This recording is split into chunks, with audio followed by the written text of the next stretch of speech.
Okay, thank you all for joining. Tonight we are learning Leilu Nishmat Rabbi Avram ben Chaim Yehuda and Yecheskel ben Rabbi Avram. Also, we are learning the Fuah Shlema to Avram Yaakov ben Yael. Okay. Now, let us begin. So we're beginning with the first parak, the first chapter of Kav Hayashar. So again, just a reminder, the way that we're going through this sefer is not going to be reading it inside and translating it, even though that is optimal. I really should say it should really be both, because really, when you read a sefer, when you learn a sefer, and you go read through the way that the author writes it and the delivery and everything, there's really nothing that can compare to that. What we're going to be doing with Hashem is not going to be something that's going to be just reading and learning based off the Kav Hayashar. We're going to do a shir based off the Kav Hayashar, meaning very, very heavily on the Kav Hayashar, but we're going to bring it from all different places. We're going to be speaking out loud. We're not going to be looking at it inside.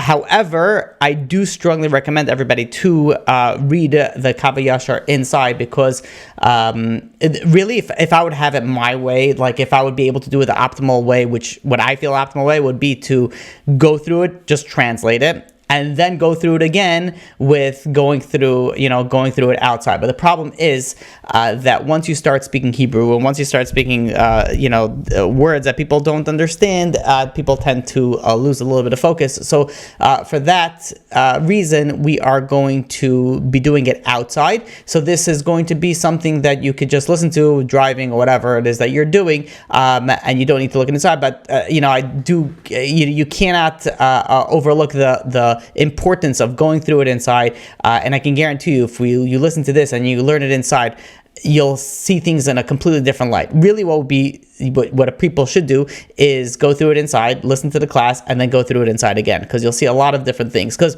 when you open up a sefer, even if you listen to a class, but anything, if you're learning anything, especially if you have to, let's say, go through the book, so the sefer, so let's say you have to translate it. So let's say you translate it correctly, and you understand it, there is levels and depths to how are you supposed to extrapolate. So some words we just go through by, we kind of understand what it's talking about, and we move on to the next chapter, next paragraph, whatever it is, but we don't tend to fully comprehend what the author is really speaking about it. And then you take it a step further, even if we do understand it, even if we do understand the depth, how many of us take that information and do something with the information? So it is important to take and utilize the information that you're learning, and utilize it for your life, to change yourself for the better, for whichever way you see fit.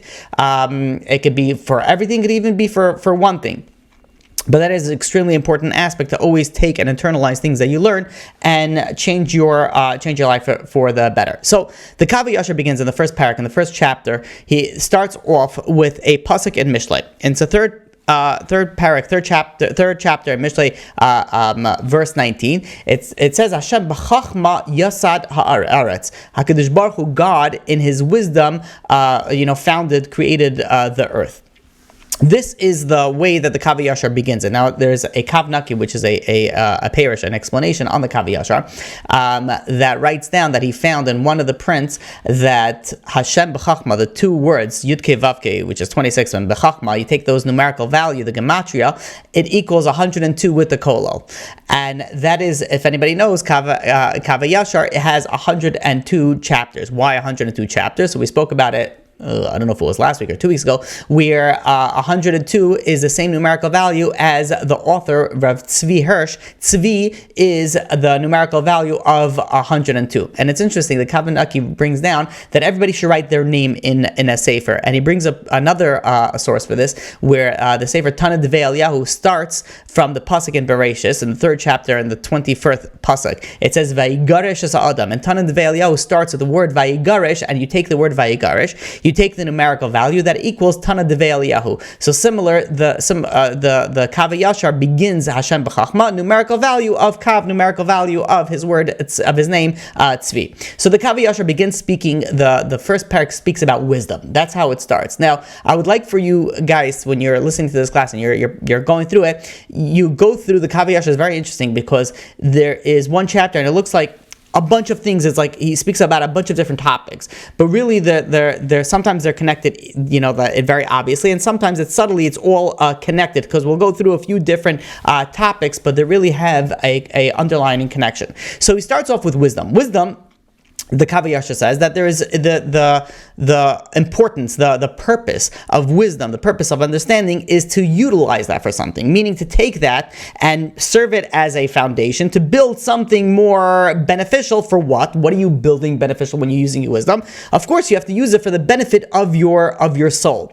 And the Kav Hayashar is going to start going and speaking about the importance of wisdom and how to utilize wisdom. But if we stop for a second, why is it that we start off with wisdom? When you look at wisdom, animals have wisdom also. What is the difference between the human wisdom and animal wisdom? So you look at, for example, elephants are known to have an extremely long memory. You look at, and there's tons of animals. If you do some research on this, there's tons of animals that have a certain chachma, a certain wisdom to them. Chimpanzees are very famously known that they could use tools. They know how to use tools. Even furthermore, they could even learn sign language. They could learn to communicate with human beings. However, with all this wisdom, when you see a goat that gets sick, it doesn't run to the doctor horse, and say, "Oh, can you heal me?" The cow doesn't go to the fox. "Can you build me? Are you a builder? Can you build me something?" The wisdom of an animal is meant to.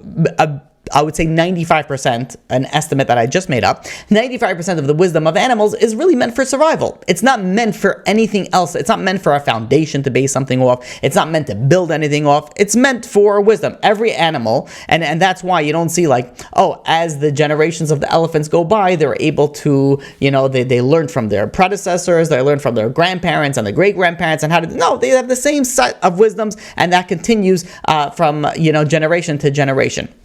However, human wisdom is very different. So one of the reasons the human wisdom is very different, the Kav Hayashar tells us that the human soul comes from where? Comes from mitachas kisei kvadim, from under the throne of glory.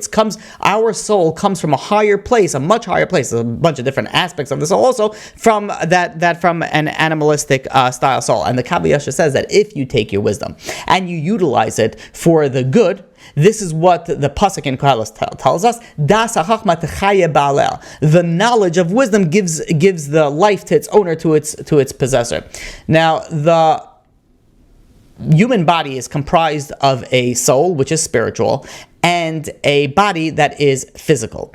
The purpose of us being here is to accomplish things in this world. So what we're supposed to be doing is we're supposed to be taking physicality and raising it to a higher level of spirituality. Meaning, and that's the idea behind brachas, behind blessings that you make. You're about to do something physical, but you infuse with it a spirituality. And it goes for anything that you do in life. You're able to infuse with it spiritual powers in it, and that's why one of the reasons why we have a physical body and why we have a spiritual aspect to the soul that is combined together, because we're combining two very, very polar opposites. We're combining them together, and those are utilized to take something from one end and bring it to the other end. Maybe a better terminology would be take something from one realm and bring it to another realm, meaning that we're a combination of two realms, from the highest level to the lowest level, right? Because we're made from earth, and we're from the highest level, from under the throne of glory, and we're fused together, and we have these polar opposites that we're able to now sort of tap into one polar opposite and bring it to the other polar opposite. And we also, unfortunately, are able to take things from spirituality and bring it to impurity. We're able to take impurity and bring it to spirituality, bring it to purity. So we have that ability to move things, let's call it, in the physical world that has tremendous ramifications in the physical world. So when you look at intelligence, when you look at wisdom, the Kav Hayashar goes and says that if a person uses his wisdom for things that are of no benefit, things that are, then what is the use of that? If you think about pleasures that you had last week, what benefit does it give you now? Let's say you had a delicious meal a week ago. What benefit? Okay, so you have a little bit of a memory. Oh yeah, that was really good. what actual enjoyment do you get to that? Very minimal, if anything. And now let's take that and say, oh, what about something that happened 5 years ago? A pleasure that you had 5 years ago, a pleasure that you had 20 years ago. There's no benefit, meaning that these things are not lasting. If you go and if you think of spiritual things that you did 5 or 10 years ago, there's tremendous benefit. In fact, you reap the benefit to this day, because we know that when you do something in the spiritual realm, if let's say you do a mitzvah, it doesn't only affect in the next world, which of course it does after 120, but also affects in this world. It gives you protection. It gives you good, let's call it good mazel, good things that come to you when you do good things. The importance of utilizing your mind for the benefit is really the foundation of what you are. Because if you think about it, when somebody is responsible for something, that means that they have the capabilities of deciding whether to do it or not to do it. And just to clarify, someone who has a mental disability, they're not held responsible for their action. And the Chazal tell us that a shota, somebody who doesn't have the mental capabilities, they're not punished for their sins because they don't have the ability, they don't have that wisdom, they don't have that mindset to be able to differentiate between good, between bad, to differentiate what is the right thing to do. So meaning that wisdom is the source of the foundation of where you begin everything. Like everything in your life, that all stems from what your wisdom is and what you put your focus on it. The Kav Hayashar continues that it doesn't even need to be mentioned that if somebody goes and utilizes the wisdom for something negative, if somebody takes their wisdom and they're going against the Torah, they're doing with falsehood and vanities, and they're going against the Torah, so for sure what's going to happen, the Kav Hayashar says, it's going to end up bringing sorrow to his soul. They're going to bring tremendous amount of pain, harsh reincarnations that come to a person, the suffering that a person has to go to in Gehenna. There are many things that come out if you're using it for the negative. When you look at wisdom and you look at smart people, there are many different. I over the years I've met many different people who are really smart. Like, how do you tell somebody who's smart? Like, how do you define someone who's smart? You can tell by the way their brain works. It's not about their knowledge that they have, because that's something that you can learn. But when you can tell someone is very smart, is how their brain works, how their memory works, how they have the ability to comprehend certain things. And yet you find that many times these people who are very smart do not utilize their mind for the right things. Do not utilize their mind for Torah mitzvahs. Unfortunately, through my years of speaking to people, you see people that are very smart. Most of the time they waste their time on the people. They don't even, it's not like they use the wisdom for like other things. They waste the times on the most ridiculous things. They play these weird games on with so you have to think a little bit about it, but it's mamish complete waste of times. So when we look on utilizing wisdom, it's so imperative that we first have to begin to understand where we're going to. What's the purpose of it all? Is it for enjoyment? And if it's for enjoyment, then it doesn't last. It stays a little bit and then it goes. But if you're utilizing it for Torah, if you're utilizing for spirituality, if you're utilizing to take things from one realm and you bring it to another realm, then you're able to go and utilize the wisdom for foundation to go and build on many other things. And if you don't take your wisdom and you utilize it for wrong things, you're going to come to some really bad conclusions. And the only way that one can utilize the wisdom for good, that is that you have to go through Torah. You have to use the wisdom through Torah. The Arizal brings down 5 different categories of kfira, of denial of God. So the first category is a kofar, someone who denies God. The second category is a min, someone who believes in God, but believes in, let's say, 2 gods or 2 different deities. A third level says that Arizal, someone who's is idolater, meaning he could serve God, but he also served, let's say, a lower power of God. Because idolatry, how did it begin with? It began with, like, I know God exists, but I can't go directly to God. I have to go through an intermediary, right? Nowadays, this is sort of transformed into some sort of Christianity. But in the olden days, it would be like, okay, the sun, the moon, the stars, all these things are an intermediary that connect me to God. The fourth is a mishumad, which is someone who believes in God, but not in the providence, over of HaKadosh Baruch Hu over this world. And finally, the fifth is an apikara, someone who believes in God, but kind of when it's convenient to them.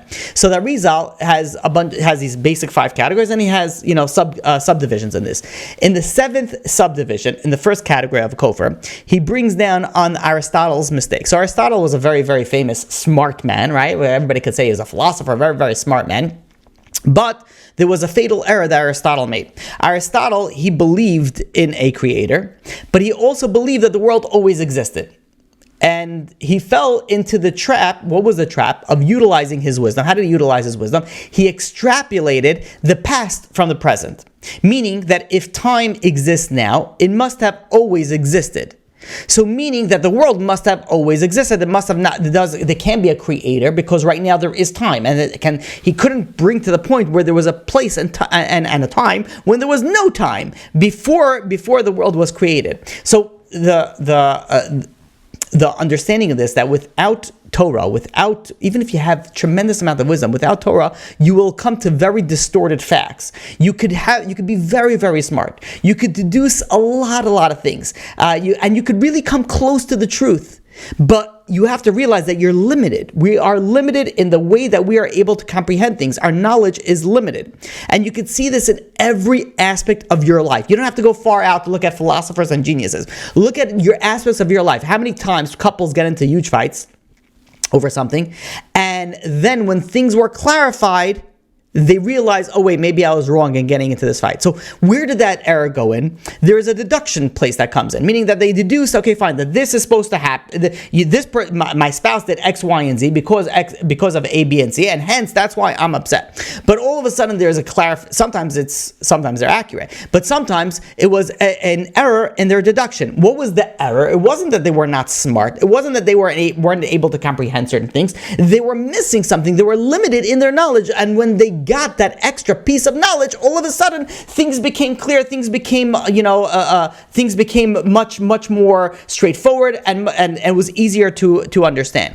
So you could have wisdom, you could have the smart, but you could come to very, very wrong conclusion. And that's what the Torah is here for. It's able to go and guide you and how to utilize your wisdom, and how to go and build on your wisdom, and how to go and in essence, live your life. You look at Shaddai tzvi. We spoke about in the introduction that before the Kav Hayashar was written, this was Shaddai tzvi was in play, and Shaddai tzvi was a very smart man. He was not only a smart man, he was also smart in Torah. He was a Kabbalist. He knew so many things in practical Kabbalah. He knew tremendous amount. However, he was guided in the wrong way of Torah. Meaning, the truth is, he wasn't guided because he didn't, at a young age already, he didn't have a rabbi, he didn't have someone to guide them. But we see over here that even in the path of Torah, you could be misguided. People, unfortunately, go and they feel, okay, no one can teach me at this point. And that's so inaccurate. Everybody needs a rabbi. Everybody needs a mentor. Everybody needs someone to guide them. How many people came to so many wrong conclusions? And what the shocking thing is that you even see this with Baal Tshuvas, you people that are not religious, and they became religious. How did you become religious? Oh, online. I learned from, and it's great. You learn from Torah anytime, you learn from YouTube, whatever it is that you're learning from, it's great. You're able to learn from things. But if you don't have someone to guide you, you will come to some tremendous amount of errors that will be so far off, and you will never even know about it. You'll never even comprehend it. I can't begin to tell you how important it is to have someone to guide you, because otherwise you're going to come to I could tell you stories and stories about people that are religious and people that they just don't have somebody that they ask questions to. So they come into some really, really faulty conclusions, and they think they're accurate. They're thinking they're correct. So they have wisdom, and they're utilizing even the wisdom of the Torah, but they're coming to very, very wrong conclusions. So now we have an understanding that wisdom is very important, and there's a foundation that you need to build, and you need to increase your wisdom. You need to build on your wisdom. The question is how are you going to go and build on the wisdom? And soon the Kav Hayashar is going to go and explain. You have to start off with humility. If you think you're so smart, then you won't listen to anybody. And if you won't hear anybody, you feel like you can't learn anything or gain anything from people. Throughout the years, and I'm speaking from experience of speaking to people. I'm thinking about one person in particular. that is a speaker. I'm saying that lightly. A very smart person, big Talmid Chacham, is a speaker, but doesn't speak the best. Let's just whatever. You could say it's opinion, but it's a pretty common opinion. This person doesn't listen to anybody else's speeches. Why? What do you mean? I'm a very big Talmid Chacham. I don't need to learn. I don't need to learn from that person. And we don't realize there's a lot that you could learn from everybody else. But if you think you're so high, then you're not going to be able to learn from everybody else. Even if you don't need to learn the Torah of somebody else, you could learn the delivery. You could learn how the content, the information that you want to provide. There are many, many ways that you're able to learn from other people. When I started speaking, how did I figure out how to speak or how to whatever it is? Obviously, everything's been from Hashem. But what I learned was I studied a bunch of Torah speakers that I felt were very good, and I had a few people that I listened consistently. I wrote up this year. This is ever since I was a young guy. This was what I would do. I would even before I'd even thought about ever becoming a speaker. I would listen to speakers. I would write down the information they gave, and I would study their delivery, and it just interested me. The truth is, I wasn't doing it for learning it. It's something that helped me later on in the years, but I didn't do it going in thinking about that. But you're able to learn a lot from other people. Even if it's not the content, you're able to learn the delivery. There's a lot of things, and between me and you, there's a tremendous amount that I could learn. Delivery is huge. And you look at, let's say, a speaker like Barack Obama, who is known to be a very, very, an amazing speaker. One of the ways that he speaks is very hard for me to implement, and that is he has a lot of pauses. He emphasizes things, and then he continues on other things that are equally important. But he emphasizes, and he does this for whatever reason it is. And there is a chachma behind it. It's very hard for me to implement that. I can't. Why? Because I'm okay, let's go. Time is money. You gotta run. But there is something that you could learn from that. There is a delivery for that. There is importance to learn for that. But if you think you're so high, and if you think you're so great, and if you think you're so perfect, so then you'll never learn. Because what? I'm going to learn from him? Are you kidding me? You know how great I am? You know how popular I am? You know how great of a speaker I am? So then you never think to learn. So the Kav Hayashar goes and says that a person has to go and focus on humility. And how the Kav Hayashar goes and says that every person worthy of the name Yisrael. The naki explains, what does that mean, worthy of the name Yisrael? Meaning that this is referring to everyone. A man, a woman, single, married, wealthy, poor. Every single person has to do what? Has to humble their heart. The actual lashon is humble their heart. You mean humble themselves and take time out for introspection. Hisbaidadus, meditation. You have to meditate. Go to a secluded spot. And what are you supposed to meditate? And what's the greatest humility that you could bring to yourself? You have to think about the humility and the awe of HaKadosh Baruch Hu, of God. Think about how nothing you are to God. And this is something that it's a meditative aspect. It's not just like a thought. There's a difference between thinking, okay, I have to work on humility, and meditating. Meditating is something that you have to implement, and then you have to you sit in solitude and think about it. This is something, I'll be honest with you, meditation was very hard for me. Years and years I've been trying to work on meditation. Baruch Hashem, I've been able to make a little progress in the past few years, but it's something that it's not so simple, especially now day and age where everything is bombarded with us and that we can't be left alone. The Peleiotes on his Baididus brings down that the purpose of studying is to acquire, obviously, a higher level of a holy existence. But the Peleiotes goes and says that if a man, let's say, has a small house, and he shares, and we're talking about many, many years ago, a small house now is not a 3-bedroom or 2-bedroom apartment. A small house would be a one-room house where everybody sleeps, eats, kitchen, everything is just in one room. If let's say you had a small house as a Peleiotes, and you share it with all the members of your family, you have to get up in the middle of the night when they're all sleeping so you could be alone with God. And you can have an hour of solitude where a person, and the Peleiotes says something fascinating, that in 1 hour of his Baididus, in 1 hour of solitude, a person can learn, a person can understand, a person can achieve such a high level, greater than an entire day when surrounded by others. Because we're always bombarded. Even if we're learning, we have to this is a lot of the Hisbaidus' implementation, right? What are you going to change in your life? Where are you holding? the Kav Hayashar later on speaks about in the first parak, meaning that sometimes we're going to be moving things around, not going to go in order of we're going to order of the parakim, but like in the parak we might move things around. So in the end of the first parak, the Kav Hayashar speaks about like things that you're supposed to, when you wake up in the morning, you're supposed to good things to contemplate, to meditate on. For example, when you wake up in the morning, reflect on the giving of the Torah on Har Sinai, like meditate on that. What it means meditating, use your imagination. I remember when I was in high school, so 12th grade in high school was Beis Medrash. I was in Mir Yeshiva in Brooklyn, and 12th grade was Beis Medrash. And right next to our yeshiva, there was a young Israel. It was a shul, and people would go there. Sometimes they would learn over there. It was a little bit quieter. So one time, I don't remember why I was in there, and I went to the shul where people usually learn downstairs, whatever. This was the shul, the main shul. And I saw a friend of mine from class, and he was sitting over there on the, by the shul where people are, with davening, but no one was there. It was just him. It was like a young Israel style shul, which means there's a bunch of benches and things like that, as opposed to like chairs and tables. And he's sitting there in the back, and his hands are like this, and he's just like staring straight forward. And my first initial thought was like, okay, he's meditating. And then I go up, and I'm like, I go up to him, and I'm like, whatever, 12th grader, what do I know? This disrupts someone's meditation. I'm like, what's going on? What are you doing? And he starts explaining to me. This guy, I was very close with him. I haven't spoken to him in years. But this guy had the best imagination ever.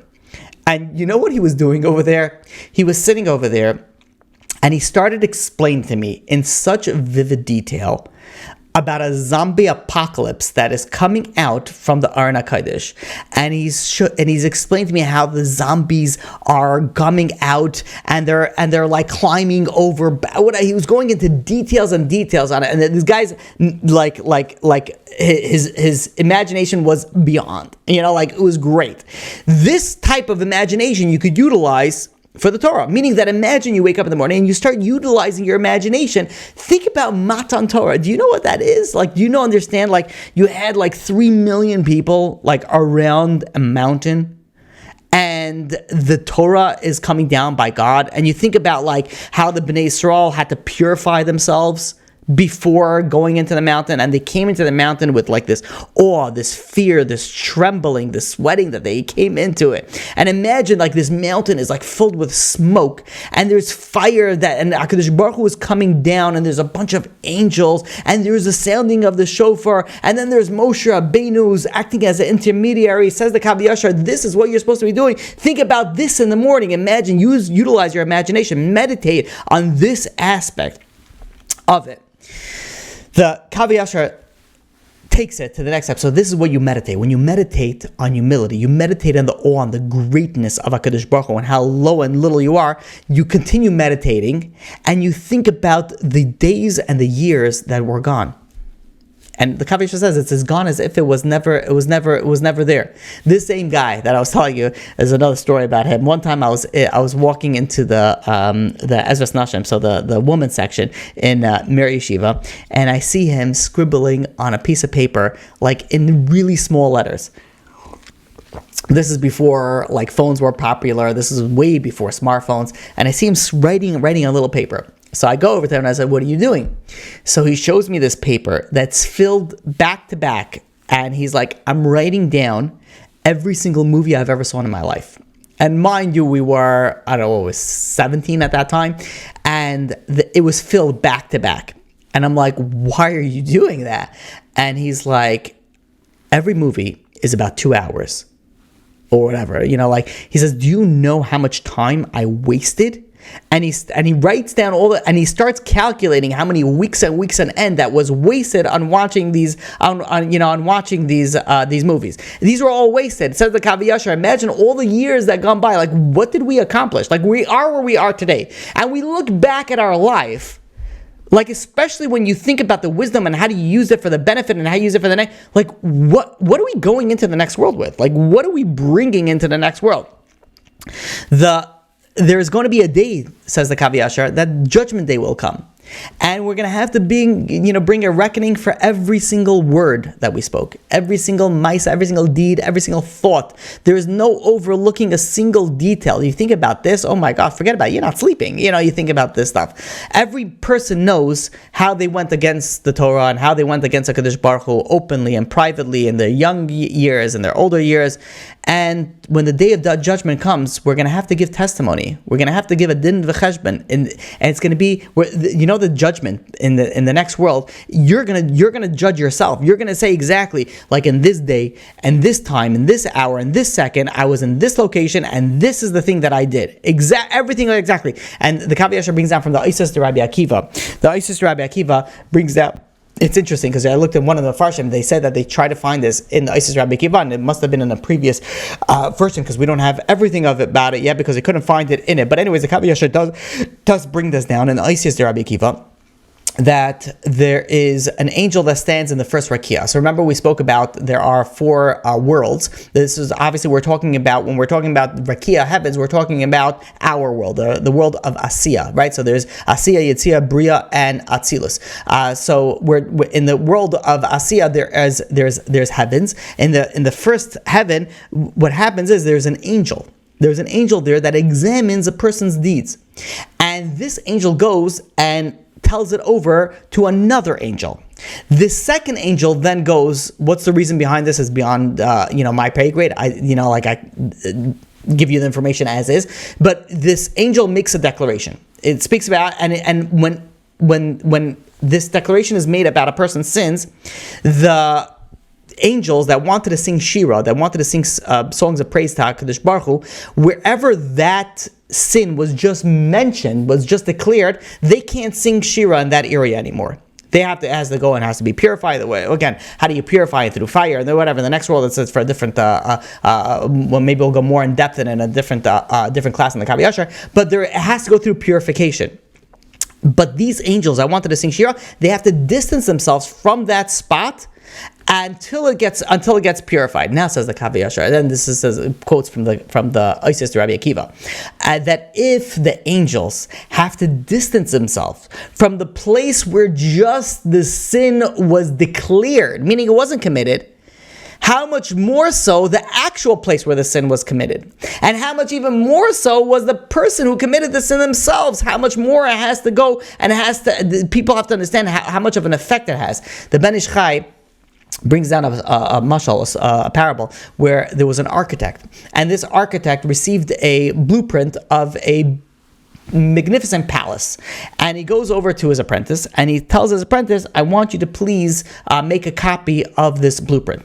And this apprentice says, not a problem. He studied accounting, he went through accounting, he started architecture, and he went and he copied this blueprint. The architect, the senior architect, is looking and comparing both sides of the art, and he sees, wait a minute, he says, you missed one little dot over here in the blueprint. So the apprentice says, what's the big deal? So I missed a dot. Who cares? I got the major, I got the gist of it. Okay, big deal. So I missed a little dot. So the architect says, wait a minute, you don't understand. He says, this is a miniature, this is just a miniature understanding, a blueprint of what the palace is going to be. That dot is a pillar that is supporting the entire palace. This is supporting the entire building. Says the Ben Ish Chai, Kadosh Baruch Hu, when God created this world, He created many, many upper worlds. The creation is a very, very complex creation, and that's what we spoke about, the 4 different worlds, and how Kadosh Baruch Hu made a blueprint. There's a blueprint, and each person is an olam. Each person is a miniature world. We are a miniature world, and there's so much that if we mess up one thing, this affects so many worlds of what we are connected to. There is a tremendous effect of everything that we do. We think, okay, fine, mind your own business. I'll live my life, and you live your life. We don't realize that everything that we do has tremendous amount of effects in the next world and in other worlds as well.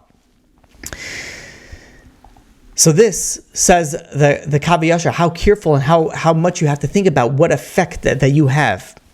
But then again, the Kav Hayashar says that you shouldn't fall into despair. You shouldn't say, okay, wait a minute, what can be done? Okay, fine, so I messed up world. I destroyed everything. I've committed so many sins. No, says the Kav Hayashar. On the contrary, you have to know that HaKadosh Baruch Hu, God, is a very, very merciful king.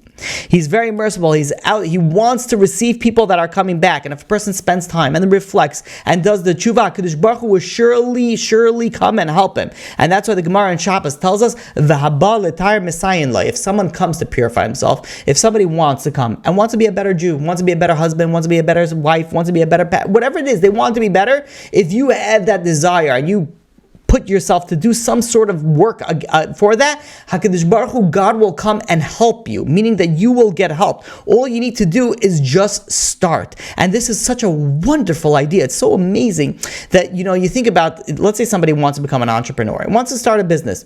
So they have to literally do everything, unless they have a wealthy father or father-in-law, or that they have to work a lot by themselves. But imagine somebody comes to the bank and they say, listen, I want to become an entrepreneur. The bank says, okay, just start a little bit. We'll take you the rest of the way. Can you imagine how amazing that would be? That's what God is. God tells us, listen, He says, I know it's difficult. I know it's all you need to do is just start. Start a little bit of tshuva, start a little bit of doing better, and I am going to come and I'm going to go and I'm going to help you. Then the Kav Hayashar says, let's look at the flip side. What about the people that say, on the other hand of the side, say, okay, what's the big deal? So I made a little bit of sin. I did a little bit of a boo-boo over here. I did a little sin over here, a minor infraction over here. Maybe I should focus on the big ones. Maybe I should focus on the serious ones. So the Kav Hayashar goes and says that even something that's small as you misspoke a little bit, a misspoken word, that has tremendous effect. And it brings a story from the Rochel eliyahu that there was a group of women that were sitting together and they were discussing the accounting that a person has to give of their deeds after 120. So one of the women said, I had a great idea. I have a great idea. When I'm going to get up to the next world, and they're going to go and they're going to do this whole interview and the whole judgment, I'm going to make believe I can't speak. I'm going to make believe like I'm dumb and I'm not able to speak. So the Kav Hayashar goes on and says that a few days go by, and this woman was indeed struck that she wasn't able to speak anymore. She became a mute. She wasn't able to speak anymore, and she remained this way until the day of the death. Says the Kav Hayashar, how careful we have to be on how we speak, because it makes such an impression. So the 2 points I want to extrapolate from this. Number one, everyone thinks that we all have excuses. Sometimes it's so good excuses. They're really good. This is the way I was raised. I can't do it. I can't learn. I can't dress modestly. I can't go and I can't pray. And I can't, my personality, I just can't. We have excuses, and they're such good excuses. And in many times, they're really real excuses. They're legitimate excuses. But after 120, all these excuses, you're not going to be able to pull them through. There is going to be so many, if somebody can answer, God can answer those excuses. And we think we have all the answers. We have all the ways that we're okay where we are. One of the things that we have to realize is, no, we're not okay where they are. Every excuse in the book that you think can be, the right way is shtucked up. I don't know what the right English terminology for that is. Every excuse can be broken down and destroyed, and you'll look there like a dumb person, I can't believe I even said that excuse. But the Kav Hayashar also, that's one point. The other point that I want to bring out from the Kav Hayashar is the importance and the power of speech. The Ben Ish Chai brings down a story where the king had two ministers, and he asked them, what keeps the world going? What's the thing that keeps the world moving? So one minister said speech. The other minister said, no, it's action. And the minister that said speech says, listen, government, commerce, business, industry, education, everything depends on verbal communication. You need speech. Without speech, the world will not exist. And the other person says, no, action, bring tachlis, right? If you want to close a deal, you have to show something for yourself. Otherwise, that's what causes the world to go around. So the king goes over to the latter person, the person that says action. So hey, bring some proof. So this person that said that, the minister that said it's action that makes the world go around, started listing a whole bunch of list of proofs. So the other minister that said that, wait, speech is what makes the world go, it keeps the world going, says, wait a minute. Says, you can't bring my thing, which is speech, to prove your thing. You have to bring action. If you want to prove, then you can't use my thing to prove your thing. You have to prove your thing with your thing. Says the Ben Ish Chai, the world was created with speech. Basar Mamars Nivra Olam, with 10 sayings the worlds were created. And it continues to be created through speech. And that is why, says the Ben Ish Chai, that the world is continued and dependent on speech is so important. And even more so, if a person person does an avera, a person sins with his actions, they have to pay with their actions, they should pay with their life. But yet, says the Ben Ish Chai, no. The pasuk in Hosea, in chapter 14, verse 3, tells us, K'hu imachem dvarim v'shuva l'Hashem, take from yourself words and return to Hashem, meaning that we, through speech, through tshuva, we're able to return ourselves to HaKadosh Baruch Hu. Speech has such a tremendous amount of power in this world, and we don't begin to understand the power of speech that speech has. There was once a king that was very, very sick. And the physicians all came and it said the only thing that's going to heal the king is if he drinks lion's milk.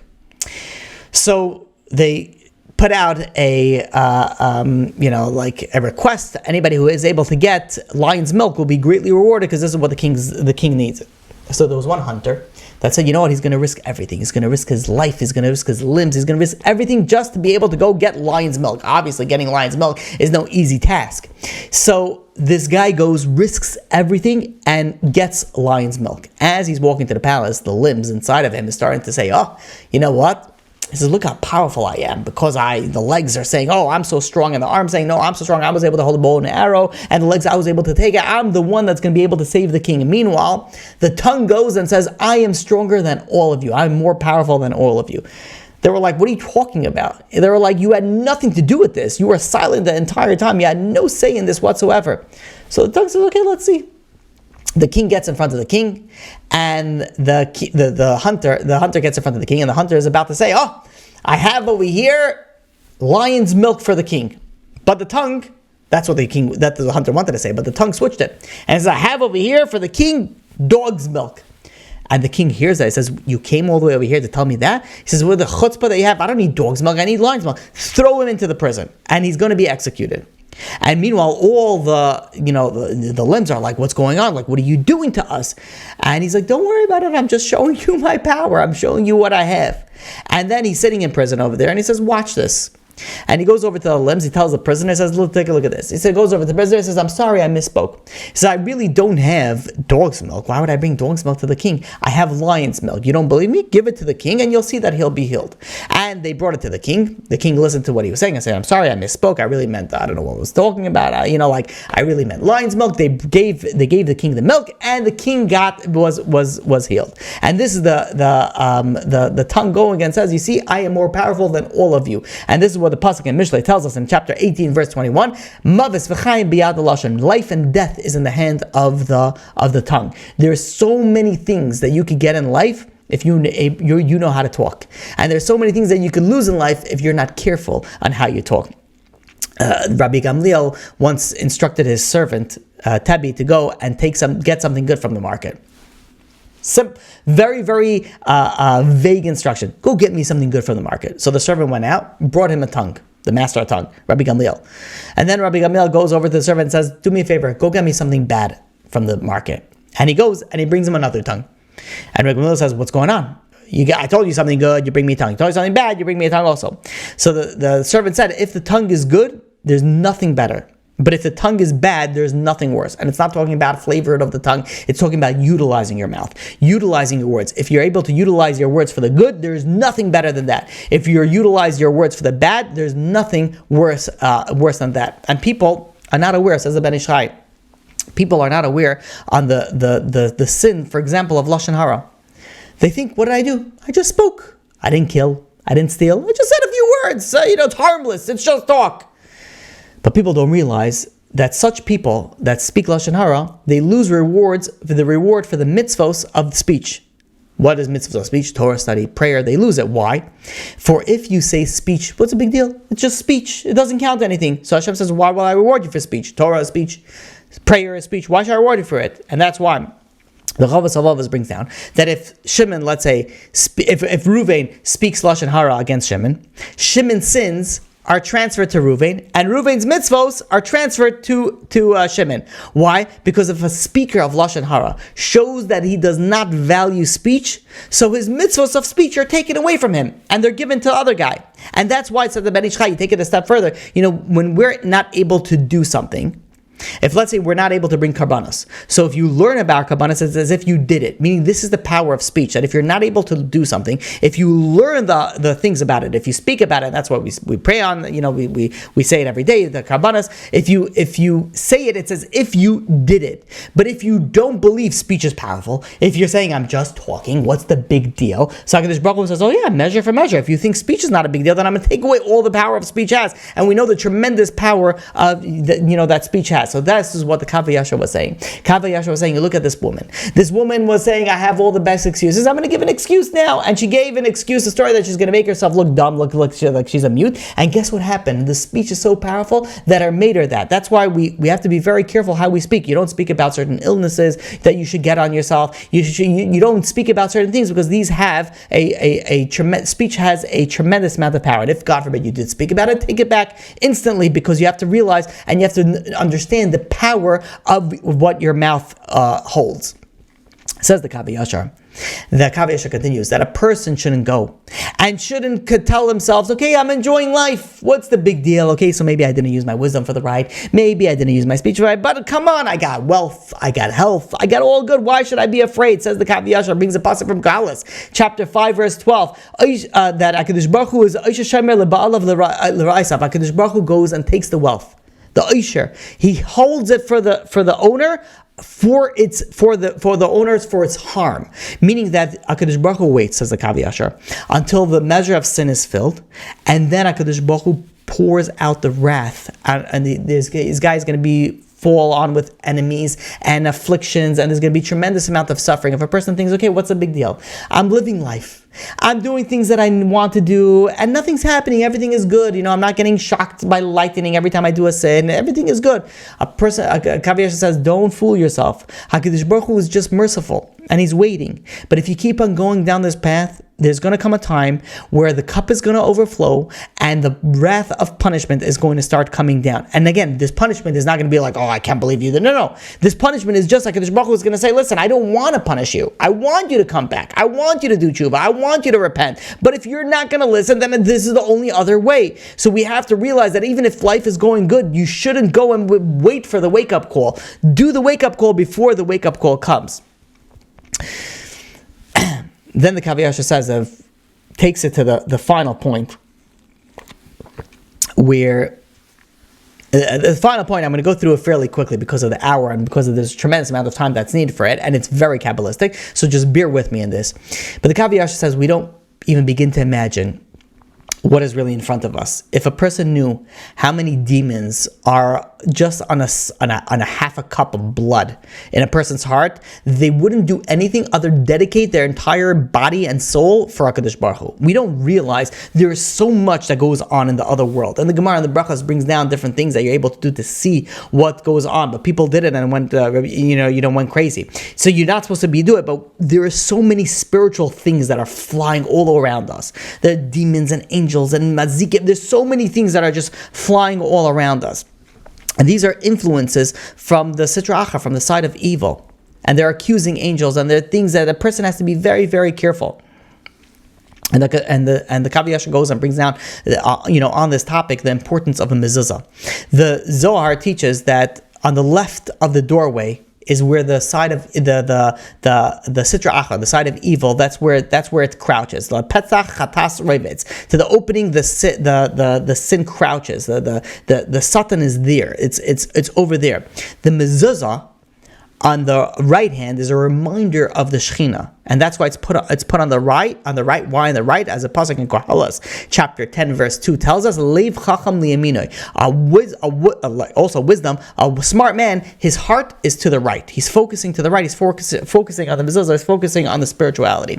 The mezuzah, says the Kav Hayashar, is also represents the divine attribute known as Rochel.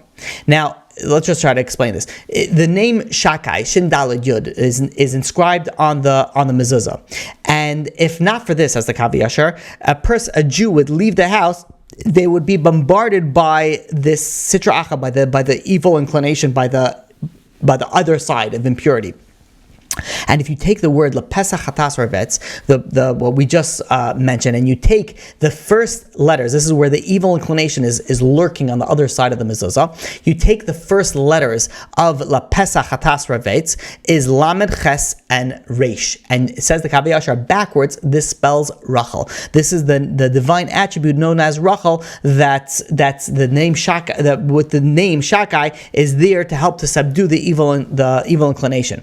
And this says the Kav Hayashar, a person needs tremendous amount of protection when they leave the door to their home, and in order to be protected from the evil inclination, that they shouldn't connect to that person. And when a person goes and touches the Mezuzah, because when you leave your house, when you enter a room, you're supposed to kiss the Mezuzah. You're not supposed to just do it without thinking. You're supposed to use thinking, right? Again, wisdom. You're supposed to use your mind. When you touch the Mezuzah, you're supposed to think of the final letters of the word Yetzer. Yetzer from Yetzirah. Yetzer is the inclination. You take the word Yetzer, Yud, Tzadik, and Reish, and you take and just bear with me a minute. You might have to look at this inside because we're going to go through it quicker than we need to. But you take the Yud, Tzadik, and Reish. You take the last letters of Yetzer, which is Yud, ends with Daled. Tzadik is Yud. Reish is Shin. That spells Shaddai. That spells HaKadosh Baruch Hu name. And that's why the Kav Hayashar says. Again, if you didn't understand this aspect, it's fine. It's more on the Kabbalistic side. You don't need to. But this is what the Kav Hayashar says. But when your person leaves their house, Yispalel Tefillah Ketzara. He gives two things that you should do. Simple things that you could take away today. Things that when you leave your house, you're supposed to daven a short tefillah. You should say, Rebbeinu Shalom Chusana Alai Lemalteini Miyetzahara V'chol Kas Delay Amen. You could say that pasuk. You look in the Kav Hayashar at the end of the first parak. You could write it down. You could say that pasuk. Or, says the Kav Hayashar, Oy Yikra Kriya Shema. The first paragraph of Kriya Shema, you Shema and V'haya, you should say that while you're holding on the Mezuzah. You say Shema Yisrael Hashem Ekedesh Echad, and then you say Baruch Hashem Gazal Abed, and then you say V'haya until Uchsatim Al B'zayis B'sach B'shvach. Meaning the first paragraph. You say the first paragraph. This is supposed to go and protect you for the day, for the for all the mazik and for everything that is outside in the world. So it's always a good thing to do when you leave your house. You take you hold the Mezuzah and you say this. Not always will you remember this pasuk of what the Kav Hayashar says, but Kriya Shema, that is something that you could remember, and you could do it as a protection. And that is how the Kav Hayashar ends the first parak. Now we look at the Kav Hayashar, and we look at the first parak. You look at it, that there's a bunch of different things that we spoke about. We spoke about wisdom. We spoke about meditation. His body to do, say he's supposed to think about. We spoke about speech, and we spoke about the Mezuzah and saying Shema. But really, it looks like when you look at it from the outside, it looks like it's a bunch of 4 different topics.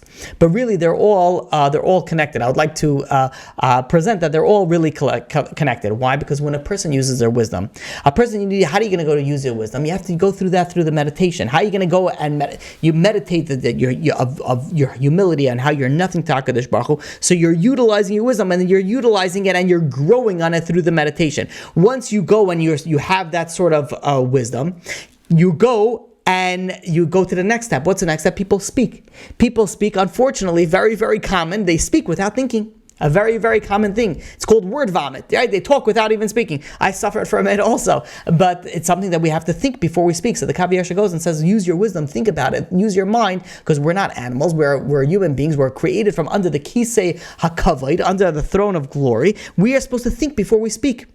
And finally, what are you going to utilize it for action? When you go and you look at things that you do without even thinking. Mezuzah, you just go and you give a kiss, you don't even think about it. It says the Kav Hayashar, no. Utilize it for wisdom. Stop for a second, kiss the Mezuzah, and say a kapitel, say the Shema, say a prayer, say something, because you realize what you're doing. So we're taking wisdom, and then the Kav Hayashar builds on it from thought to speech, and then to action, to doing something.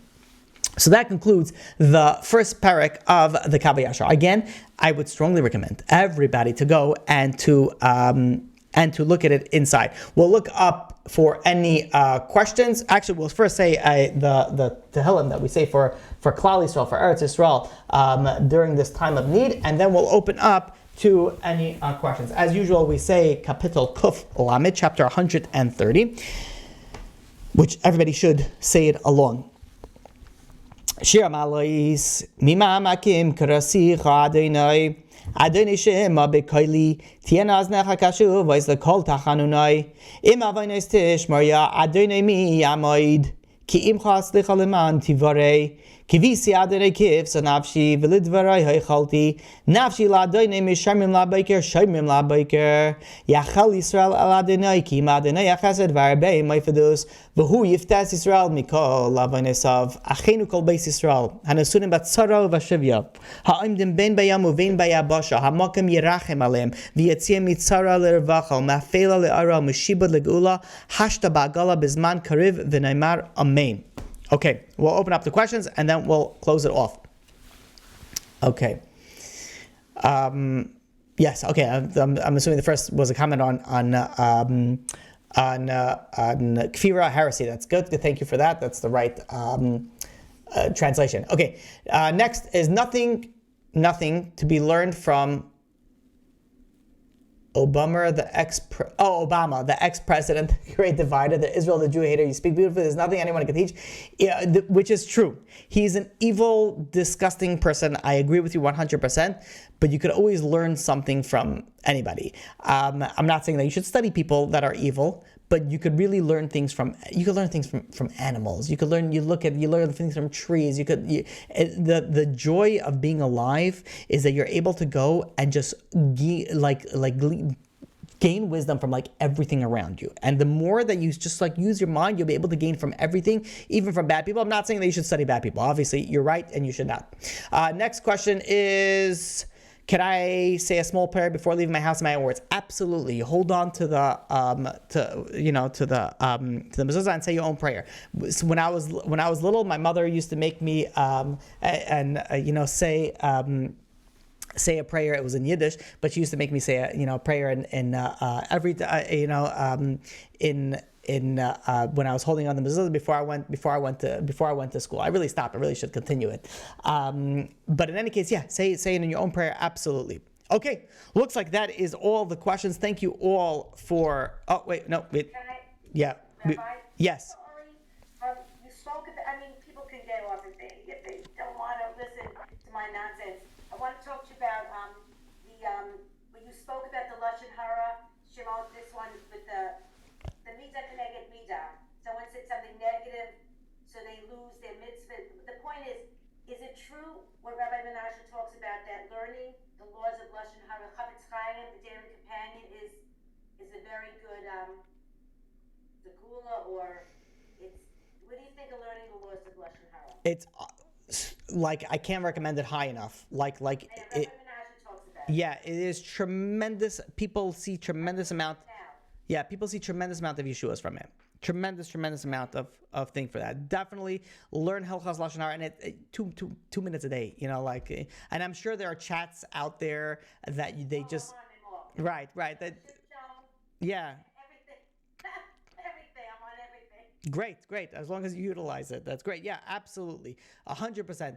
The little that you learn, you don't realize how tremendous amount of power it has, especially lashon. I mean, the Chafetz Chaim dedicated so much of his life to go and spread this out. And the Chafetz Chaim, it's interesting. The Chafetz Chaim, he wrote the Mishnah Berurah, which is huge, but yet he's known as the Chafetz Chaim, to just show you how important that lashon hara is, how careful we have to be with our speech.